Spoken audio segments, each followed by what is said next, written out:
Autre sujet qui va faire là bondir Carl Olive, je l'ai choisi à Action, c'est la Coupe du Monde de football qui démarre là. Ce week-end, ça divise là aussi les partis. Il y a des députés qui sont absolument écœurés qu'on la fasse au Qatar, d'autres qui disent mais attendez, c'est le foot par-dessus tout, c'est le sport par-dessus tout. Vous citez où vous, Carl Olive? D'abord, pardonnez-moi, alors, ça me fait sourire sans me faire sourire, mais quelle vaste hypocrisie. Quelle vaste hypocrisie. Qu'on parle de boycotter la Coupe du Monde. Quelle vaste hypocrisie, parce que depuis 1 mois ou 2 mois, on entend beaucoup parler de ça. Cette décision, elle date de 2010, de 2011. C'est pas la décision de la France, c'est une décision de la FIFA. C'est plus de 210 fédérations qui sont associées à la FIFA.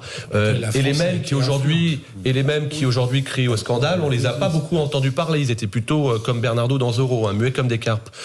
Maintenant, rien ne peut justifier les centaines, les milliers de morts qui, malheureusement, sont sur la construction des stades sont intervenus. À ce titre-là, il faut avoir des relations très franches, des contrôles autant que faire se peut, parfois inopinés, avec des délégations qui peuvent se déplacer, de l'ONU, pourquoi pas. Mais le discernement, et c'est Michel Hidalgo, avec lequel j'étais très proche, et je pense vraiment fort à lui, il n'est plus là malheureusement, qui m'expliquait qu'en 1978, Argentine, dictature de M. Varela, un joueur ne voulait pas se déplacer, c'était Dominique Rocheteau. Ouais, j'avais dit publiquement.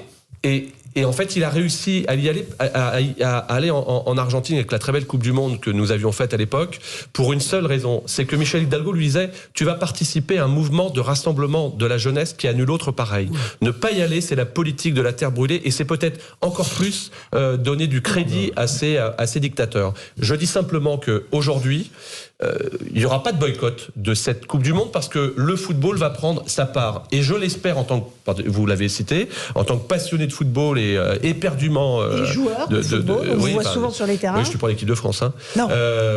Mais voilà, j'espère qu'il y aura une concorde nationale. Et pardonnez-moi, les mêmes faux culs première langue qui crient au scandale aujourd'hui, qui ne vont pas regarder, bien sûr qu'ils vont regarder. Ils ne vont pas les regarder dans les collectivités, ils vont les regarder dans les bars. Tant mieux pour les bars parce qu'ils feront leur chiffre d'affaires. Alors il faut quand même noter que les Bleus, l'équipe de France qui était appelée à faire un geste, a décidé d'apporter un soutien financier à des ONG, des associations qui œuvrent pour la protection des droits humains, et ils ont rappelé leur attachement au refus de toute forme de discrimination. Alors vous, ça vous va pas, Philippe Non, mais en Guibert? tant que citoyen, en tant que téléspectateur, moi je regarde des Coupes du Monde depuis 1974, depuis gamin, tout petit.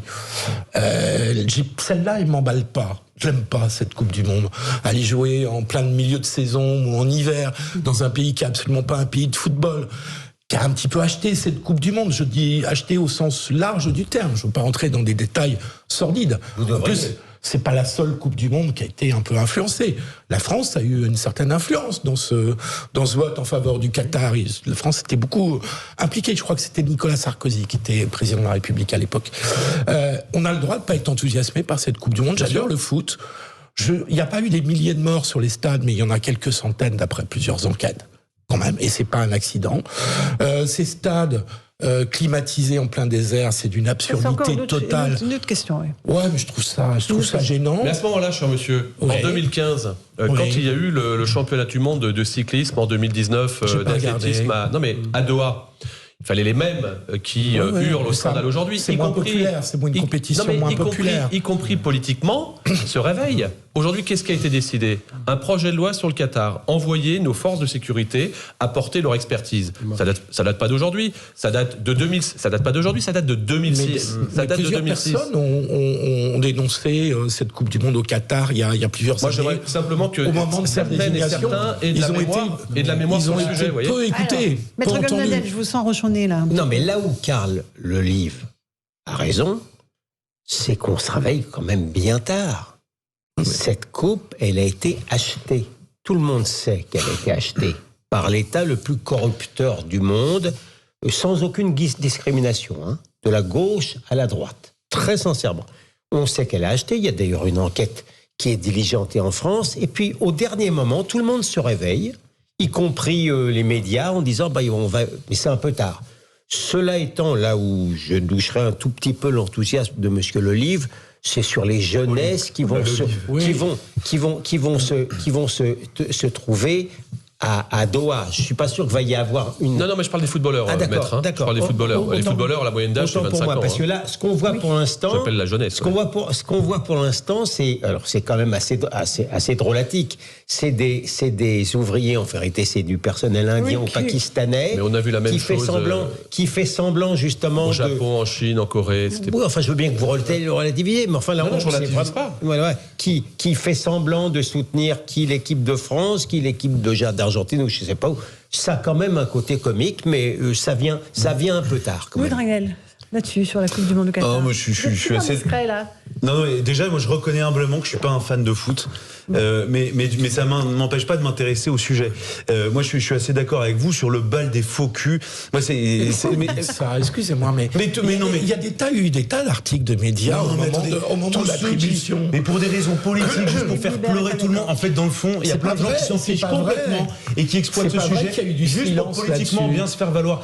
Mais toutes les communes qui interdisent la diffusion des matchs sur écran, c'est grotesque.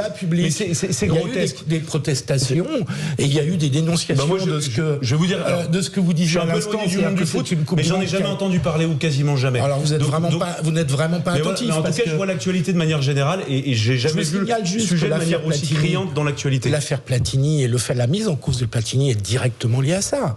Tout le monde le sait. C'est-à-dire que les Américains, au bout d'un moment, disent Platini a fait. Philippe, attendez, je termine. Je précise juste. Attention, Platini déclenche 4 ou 5 votes qui font basculer la décision vers le Qatar. Les Américains étaient en face et non pas la Coupe du Monde. Ils sont furieux. C'est à partir de ce moment-là qu'ils envoient le FBI fouiller dans la FIFA et l'UEFA. Voilà, donc cette affaire a été un gros scandale et je vous assure qu'on n'est pas les premiers à en parler. Mais si on dézoome un peu, moi ce qui me gêne un peu, et je trouve que c'est la question qu'on va se poser, c'est le gigantisme autour du sport. Et alors, je sais que ça va, mais je trouve que par exemple les Jeux Olympiques, toutes les compétitions sportives maintenant. On va en parler des Jeux Olympiques. Mais non, et du coup, en fait, c'est le concours du pays qui fera le truc le plus incroyable possible. Et donc, le Qatar, c'est un défi incroyable. Non, mais si on passe l'aspect moral, éthique et tout ce que vous voulez, c'est quand même un défi incroyable. Il faut passer beaucoup d'aspects moraux et éthiques. Non, mais il y a cette fascination pour ça. Et moi, c'est la raison pour laquelle même je suis pas du tout emballé par les Jeux Olympiques de Paris.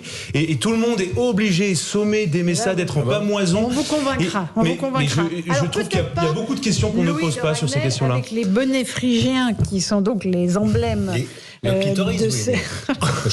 Non mais maître, enfin. Mais quoi? Alors, je vais livrer à votre sagacité la vision de ces deux bonnets phrygiens rouges avec... je vois un bonnet phrygien. Voilà, c'est des bonnets phrygiens, ça s'appelle les phryges. Vous ne voulez pas regarder. Le problème, c'est que c'est vendu 26 € pièce et que c'est fabriqué en Chine. Et là, je trouve que le bas blesse, Carl Olive, franchement. Oui. Ces petites peluches là. C'est sûr que c'est pas très adroit. En Chine, il y a un peu de la Bretagne également. Ce que je voulais dire, c'est que comme à chaque fois. Mais vous aimez les bidules là Non mais comme à chaque fois, Laurent Ferrari. Comme à chaque fois où il y a une mascotte qui sort tous les 4 ans, on va dire que ce soit aux Coupes du Monde ou aux Jeux Olympiques, on a 67 millions de sélectionneurs. Donc on a 67 millions d'avis différents. Moi, je vois quoi? Je vois le bonnet phrygien, je vois la Tour Eiffel, je vois le bleu, blanc, rouge. Je les trouve un peu rondelets. Mais ça, c'est mon avis perso. Et vous verrez dans 10 ans, dans 15 ans, dire à l'époque, il y avait les Fridges. Comme en 1982, je regarde le monsieur qui est passionné, il y avait la Starajas. Ça, c'était en Espagne. Vous pouvez décrypter pour les initiés. C'était les oranges, hein. Et alors, lui, c'était Footix. Très belle Coupe du Monde. Très belle Coupe du Monde. L'une des plus belles. Philippe Guibert, vous aimez là, les petits bidules là que...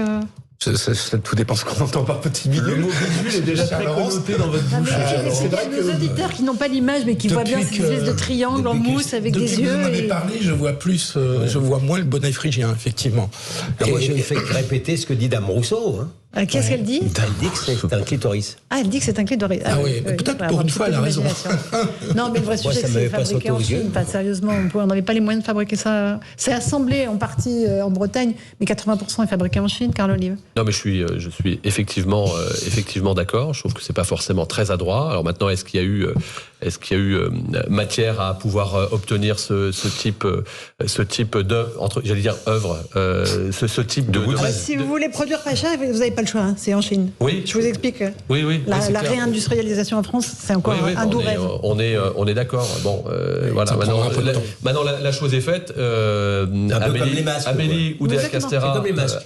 Ministre des Sports. Ministre des Sports avec laquelle j'ai pu échanger aujourd'hui. On avait effectivement prévenu à son arrivée, alors le coup était parti, que c'était plutôt pas très adroit.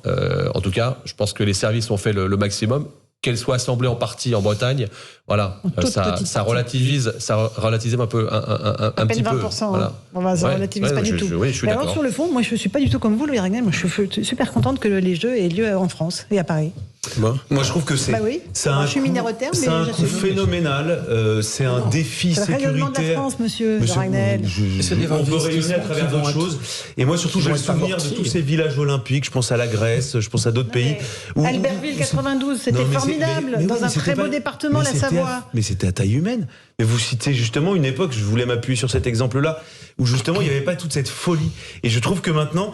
Et là, il n'y a pas tant de construction d'infrastructures en France. On utilise énormément d'infrastructures utilisées qui existent déjà. Non, si on Seine-Saint-Denis, il y a beaucoup de choses. Regardez la cérémonie d'ouverture. Comment ? Je crois qu'il y a beaucoup d'infrastructures qui sont déjà en place. Il y a aussi beaucoup de constructions, notamment des piscines. Vous regardez le village olympique qui va être construit en Seine-Saint-Denis. Tout le monde promet qu'il sera réhabilité après. Ensuite, il y a la cérémonie d'ouverture où je trouve que tout est complètement excessif. Et je trouve que parfois la folie s'est emparée de ces événements. Parce qu'il n'y a plus que le sport qui fédère un pays, qui fédère une nation. Mais et je trouve que heureusement qu'il est là. Parce que vous n'aimez pas le sport. Il n'y a plus que ça. Mais bien sûr que si, je fais du sport toutes les semaines. C'est une bonne chose. Le footing, c'est pas un sport. Si on a bien compris que le sport devait être une grande cause nationale, qui plus est après ce qu'on a connu pour le Covid, je rappelle que nos jeunes entre 12 et 17 ans ont pris entre 5 et 15 kilos pendant le Covid, et le sport, entre guillemets, les a sauvés. Moi, j'irais même plus loin, je vais vous dire, que les 30 minutes par jour. Je pense que ça doit vraiment être partie intégrante de la structuration et de l'éducation, y compris dans les collectivités. J'en profite pour vous dire, cher Laurence Ferry, que je proposerai une loi sur la généralisation des 2 heures de sport par semaine dans le cadre du temps de travail dans les collectivités, parce que ça fait baisser l'absentisme, ça améliore les conditions de... Ça fait baisser l'obésité. Je sens que Maître Gonadel, c'est nos sports. Oh, vous exagérez un peu. Je vous compare à Churchill, c'est sympa. Ça va. Ne poussez pas non plus. Enfin non, oui, je suis quand même assez churchillien, on va dire. Entre le spectacle sportif et le sport, il y a quand même une très grande distance. Monsieur Dragnel nous explique que c'est très... Ou Monsieur le Livre, je ne sais plus, nous explique que c'est très fédérateur. Depuis les événements du Stade de France, je suis devenu un peu pessimiste. Les événements en termes de sécurité. Voilà, et qui risque, qui sait, se renouveler peut-être à cette occasion. Il y a un énorme dispositif de sécurité qui a été mis en place pour les JO. 30 000 policiers et gendarmes annoncés par Gérald Darmanin. Et ça sera l'objet d'un prochain débat. Si vous voulez, on pourra faire une émission spéciale sur la cérémonie d'ouverture avec tous les bateaux qui descendent de la Seine. On fera ce débat-là. On fera une émission spéciale. Et on aura Tony Estanguet sur le plateau, je vous le dis. Merci Carloline, merci Louis Dragnel.